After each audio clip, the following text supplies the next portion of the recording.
मुंबई महापालिकेसाठी भाजपा आणि शिवसेनेचं 227 जागांवर एकमत. मुख्यमंत्री देवेंद्र फडणवीस, उपमुख्यमंत्री शिंदे यांच्या चर्चेनंतर अंतिम जागा वाटप जाहीर होणार. ठाण्यामध्ये जागा वाटपावर युतीचं घोडं अडलं. भाजपकडून शिवसेनेला आजचा अल्टिमेटम. योग्य निर्णय न झाल्यास स्वबळावर निवडणूक लढवण्याचा इशारा.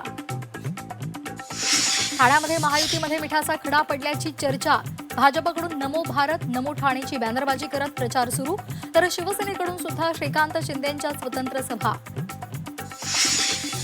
पुण्यामध्ये दोन्ही राष्ट्रवादीच्या युतीत फिसकटल्याची चर्चा. घड्याळावर निवडणूक लढवण्याचा अजित पवार यांचा आग्रह, तर तुतारीवर निवडणूक लढवण्यासाठी शरद पवार यांची राष्ट्रवादी ठाम.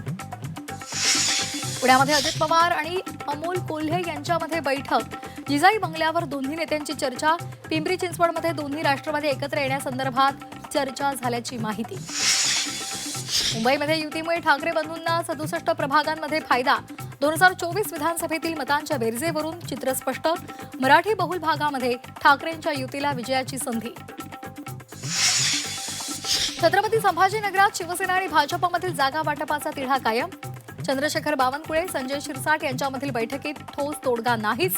आज पुन्हा एकदा बैठकीमध्ये चर्चा होणार असल्याची माहिती.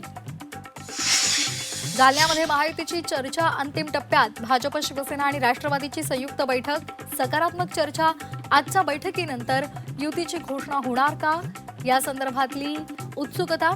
त्याचबरोबर बबनराव लोणीकर यांनी युतीची घोषणा होणार असल्याची माहिती दिली. संजय राऊत यांचे लहान बंधू निवडणुकीच्या रिंगणात. संदीप राऊत मुंबई महापालिकेची निवडणूक लढवणार.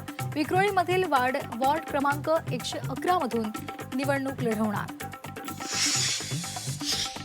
मालेगाव महापालिका काँग्रेस स्वबळावर लढणार. एमआयएम सोबत चर्चा सुरू असताना स्वबळाची घोषणा. उमेदवारांची पहिली यादी जाहीर.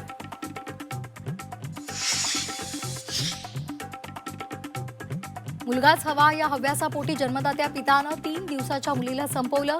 डोक्यामध्ये लाकडी पाठ मारून चिमुकलीची हत्या. जळगावच्या मोराड गावातली घटना.